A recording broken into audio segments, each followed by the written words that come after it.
मी प्रशांतला ओळखत नव्हतं, थोडंफार ऐकलं होतं. जेव्हा मी इथे येणार होतो तेव्हा काही लोकांची मी फोनवर बोललो, तिथं असणाऱ्या पत्रकारांशी बोललो, आणि मग काही अभ्यासू लोकांनी मला सांगितलं तो साधा कार्यकर्ता आहे, काय जरूरत नाही, तुम्ही नाही आले तरी चालेल, साधी ट्विट करा. मी म्हणलो अरे पण साधा कार्यकर्ता असला तर विचाराचा पक्का आहे ना, अशा लोकांच्या पाठीमागे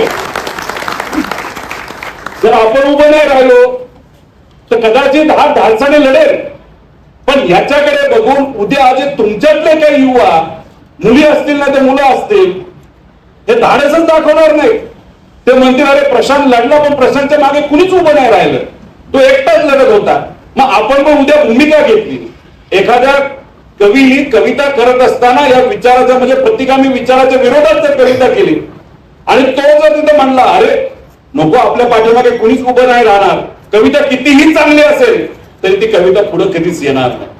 त्यामुळे कलाकारांच्या पाठीमागे आपण उभं राहिलं पाहिजे, सामाजिक कार्यकर्त्यांच्या पाठीमागे आपण उभं राहिलं पाहिजे, इतिहासकार जे असतात त्यांच्या पाठीमागे आपण उभं राहिलं पाहिजे. आणि तुम्ही जेव्हा भूमिका घ्याल, तुमच्यावर जेव्हा केव्हा त्या ठिकाणी अन्याय होईल, तुमच्या पाठीमागे सुद्धा आपल्याला उभं राहावं लागेल. आणि जेव्हा आपण एकामेकाच्या पाठीमागे उभा राहू तेव्हा ही जी काही पोकळी निर्माण झालेली आहे पुरोगामी विचाराची, ती तेव्हाच त्या ठिकाणी भरून निघू शकते. याची जाण त्या ठिकाणी आपण सर्वांनी ठेवावी.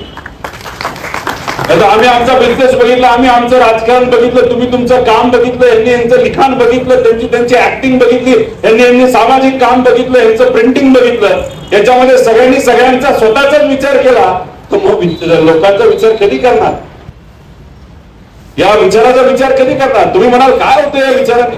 अशाच नवनवीन अपडेट्ससाठी डिजिटल कोल्हापूर चॅनेलला सबस्क्राईब करायला विसरू नका.